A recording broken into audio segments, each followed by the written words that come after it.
মালদ্বীপে পৌঁছবে না খাবার ওষুধ। ভারত চরম স্টেপটা নিয়ে নিল। ভারত থেকে কোন কোন জরুরি জিনিস কেনে মালদ্বীপ? সাপ্লাই একবার বন্ধ হলে মৈত্রী সরকারের চোখের জলে নাকের জলে অবস্থা হবে। চীনের গুপ্ত জাহাজ মালে পৌঁছে যাচ্ছে, নয়া দিল্লির কড়া নজর।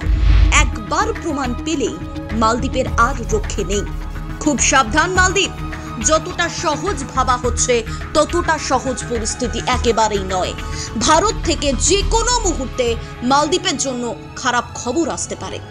মালদ্বীপ নিয়ে কি স্টেপ নেবে ভারত, তা জানতে আজকের এই ভিডিওটি লাইক করুন আর সাবস্ক্রাইব করুন প্রথম কলকাতাকে। মালদ্বীপের মৈত্রী সরকার ভুলে যাচ্ছে তারা চাইলেই ভারতের ওপর থেকে তাদের নির্ভরতা কমাতে পারবে না। কিন্তু কেন?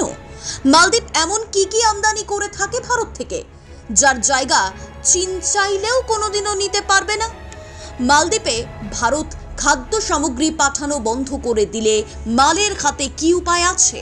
নিত্য প্রয়োজনীয় ওষুধ বন্ধ করে দিলে মালদ্বীপ কোথা থেকে সেসব আমদানি করবে কম খরচে?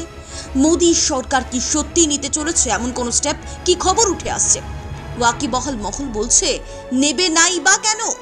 চীনের কোট আনকোট গবেষণা করার জাহাজ নোঙর ফেলতে পারে মালদ্বীপে, তারপর কি সেখান থেকেই ভারতের উপর নজরদারি করবে বেজিং? বিজনেস টুডের তথ্য বলছে নয়া দিল্লি গোটা পরিস্থিতির উপর একেবারে কড়া নজর রেখেছে।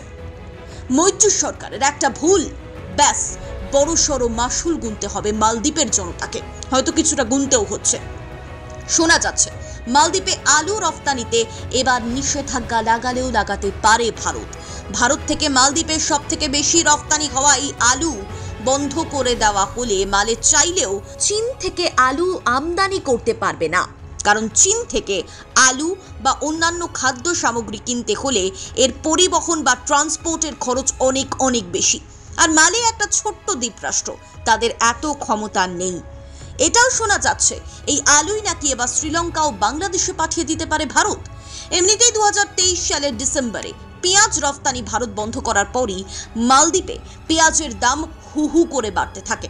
2024-এর 31শে মার্চ অবধি এই নিষেধাজ্ঞা জারি থাকবে, কিন্তু স্পেশালি মালদ্বীপের জন্য যদি এই নিষেধাজ্ঞা পেঁয়াজ রফতানি থেকে না তোলে ভারত, তাহলে কি অবস্থা হতে পারে মালদ্বীপের জনতার? ওষুধ ও চিকিৎসা সংক্রান্ত সরঞ্জামের জন্যও কিন্তু এতদিন মূলত ভারতের উপরই নির্ভর করত মালদ্বীপ। কোভিড আবহে মালদ্বীপকে টিকাও সরবরাহ করেছিল ভারত। তবে মালদ্বীপ এবার সৌদি আরব সহ বেশ কিছু দেশের উপর নির্ভর হতে চাইছে।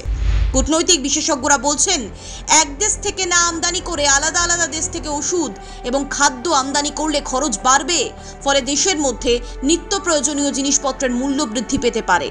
আর তাতে মৈত্রী সরকারের উপর জনতার অনাস্থা বাড়বে বই কমবে না। তারাই তো নির্বাচিত করেছে মৈত্রী সরকারকে। তাহলে মোহাম্মদ মৈত্রীর জনপ্রিয়তা কমেও যেতে পারে।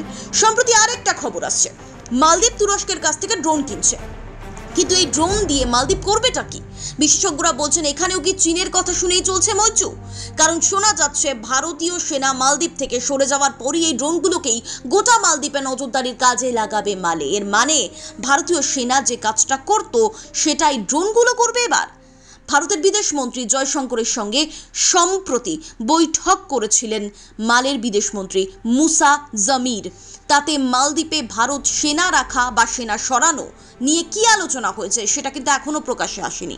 কিন্তু ভারতের সেনা যদি মালদ্বীপ থেকে সত্যি সরে যায়, নয়াদিল্লি যে চুপ করে হাত গুটিয়ে বসে থাকবে না সেটা বলাই বাহুল্য। কারণ এটা নতুন ভারত, নরেন্দ্র মোদীর নেতৃত্বে নতুন কূটনীতির খেলা।